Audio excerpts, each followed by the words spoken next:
नमस्कार दोस्तों। कहते हैं कि बड़े खुशनसीब होते हैं वो लोग जिनके घरों में वडीलों का, बुज़ुर्गों का, वृद्धों का साया होता है, उनकी उपस्थिति होती है। और बड़े बदनसीब होते हैं वो लोग कि इनके घर में होते हुए भी वो इनकी दुआएं और आशीर्वाद नहीं ले पाते हैं। आज अपन बात करेंगे उस अवस्था की जो अवस्था बड़ी दर्द देने वाली होती है, क्योंकि ये वक्त ऐसा होता है, आदमी अपनी जवानी में अपने बच्चों के लिए, अपने परिवार के लिए रात दिन एक करता है, लेकिन एक समय ऐसा आता है कि धीरे धीरे उसका शरीर कमज़ोर पड़ने लग जाता है और उस समय उनको हमारी बहुत ज़रूरत होती है, क्योंकि आयुर्वेद के अंदर इंसान की इस कलयुग में 100 वर्ष की आयु निश्चित की गई है और आयु के 200 के अनुसार 3 हिस्से किए गए हैं, जिसके अंदर जो अंतिम 70 साल से लेकर 100 साल की आयु है उसको आयुर्वेद वृद्धावस्था की श्रेणी में मानता है और 200 के अनुसार इस अवस्था में वात दोष का प्रभाव होता है, वात दोष की प्रमुखता होती है। और मैं हमेशा आपको ये बताता हूँ कि जहाँ वात प्रभावी होगा वहाँ दर्द अवश्य होगा। और आपने भी देखा होगा कि आपके बुज़ुर्ग, माता पिता या दादा दादी जो भी आपके घर में हैं, वो उठते बैठते सोते एक दर्द को महसूस करते हैं जो उनके चेहरे से साफ झलकता है। लेकिन इस दर्द को दूर कैसे किया जाए, इसका ज्ञान न होने के कारण वो जीवन भर इस दर्द के साथ ही रहते हैं। आज मैं आपको बताऊंगा, अगर आप उन स्टेप्स को फॉलो करेंगे तो मेरा वादा है कि आप अपने वडीलों को एक आनंदमयी वृद्धावस्था, एक दर्द रहित बुढ़ापा दे सकते हैं। मेरे दोस्तों, आयुर्वेद के अंदर वात को जीतने के लिए, वायु को जीतने के लिए सर्वश्रेष्ठ औषधि बताई है तेल। इसलिए आप कच्ची घानी का, तिल्ली का तेल या सरसों का तेल लाएं और अपने बुज़ुर्गों की उसको थोड़ा हल्का गरम करके और मालिश करें। उसके बाद हल्के गरम पानी से उनको स्नान कराएं। आप देखेंगे कि आपके माता पिता या दादा दादी को बहुत ही अच्छा लगेगा और ऐसा लगेगा कि जैसे उनका हर दर्द ठीक हो गया है, सिर्फ इतने से काम से। उसके बाद मेरे मित्रों, वायु के कारण, क्योंकि वृद्धावस्था में जो अग्नि है, जो भोजन को पाचन करने की क्षमता है, जो भूख है, उसकी भी कमी हो जाती है। सामान्य भाषा में बोले तो उनका पेट भी कमज़ोर हो जाता है।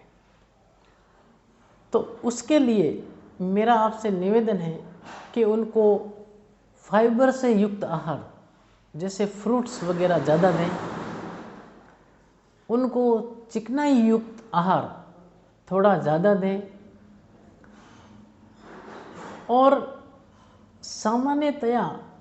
आप देखेंगे कि बुज़ुर्गों की जो आते हैं वो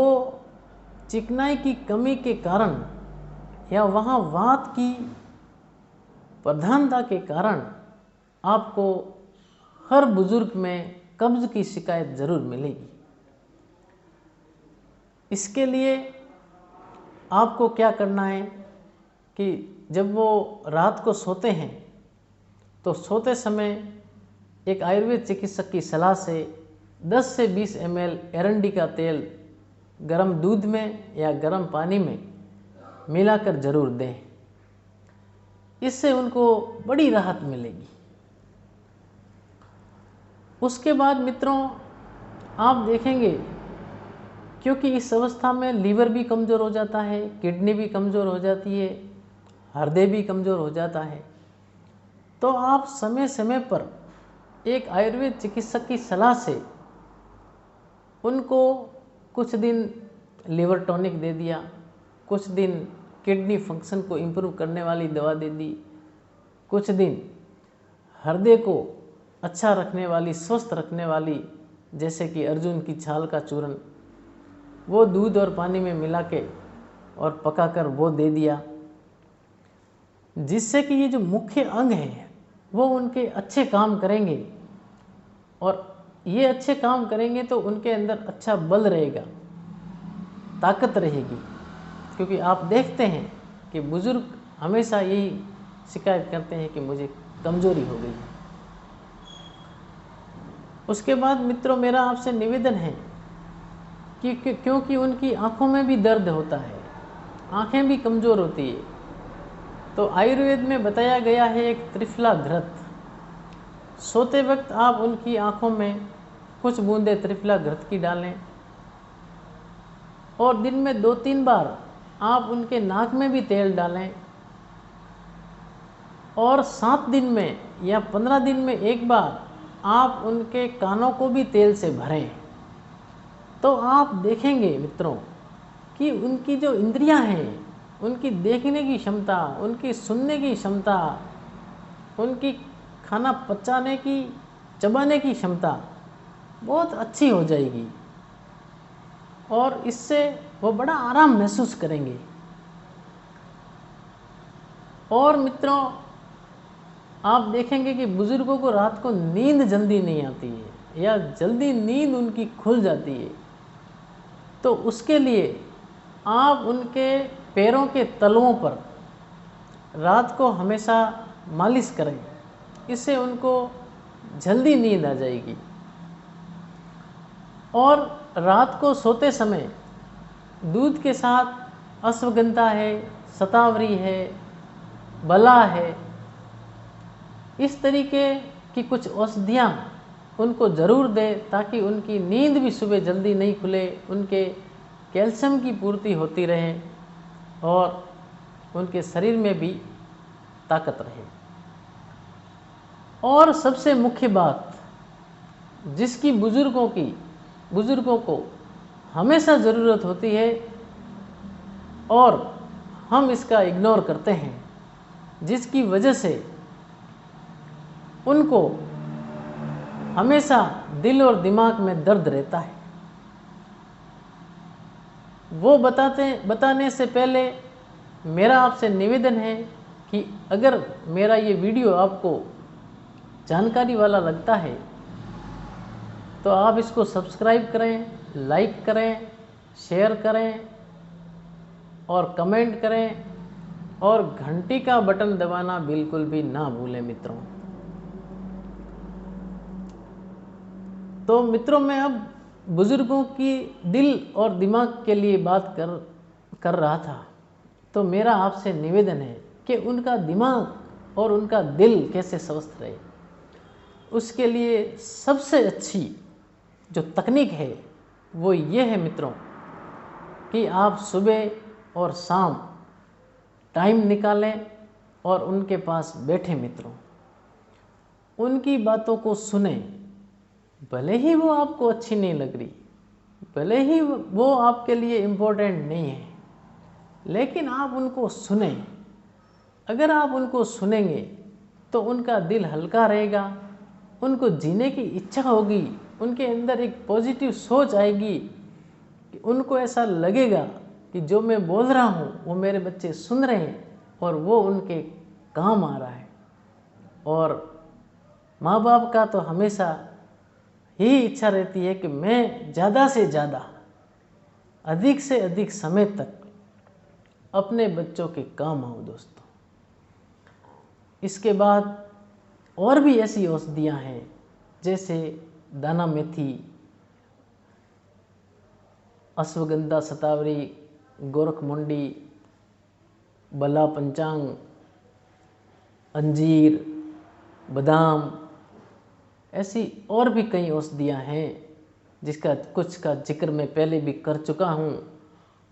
उनका प्रयोग आप अपने माता पिता के लिए करें, जिससे उनका जीवन बड़ा ही बेहतर होगा और उनके चेहरे पे मुस्कान होगी दोस्तों। और जब उनके चेहरे पे मुस्कान होगी तो वो आपके लिए आशीर्वाद, आपके लिए दुआओं का काम करेंगी और आप जीवन में कहीं पर भी अटकोगे नहीं। ये मेरा आपसे वादा है। और मित्रों, क्योंकि इस अवस्था में आप जानते हो कि मांस कम पड़ जाता है, मांस गड़ जाता है जगह जगह, हड्डियां उनकी दिखने लगती है, तो उसके लिए आप उनके लिए गद्देदार बिस्तर की व्यवस्था करें और मुलायम चप्पलों की व्यवस्था करें ताकि उनके तलवों में दर्द नहीं हो, उनकी एड़ियों में दर्द नहीं हो। इस तरीके से ये सब अपना कर जो आपके समझ में आता है, जो आप कर सकते हैं, वरना आप मुझसे संपर्क करके या निकटतम आपके कोई अच्छा आयुर्वेद चिकित्सक हो तो उससे संपर्क करके और आप अपने बुजुर्गों को, वडीलों को, वृद्धों को एक आनंददायी, दर्द रहित और सम्मानजनक जीवन दे सकते हैं। Thank you.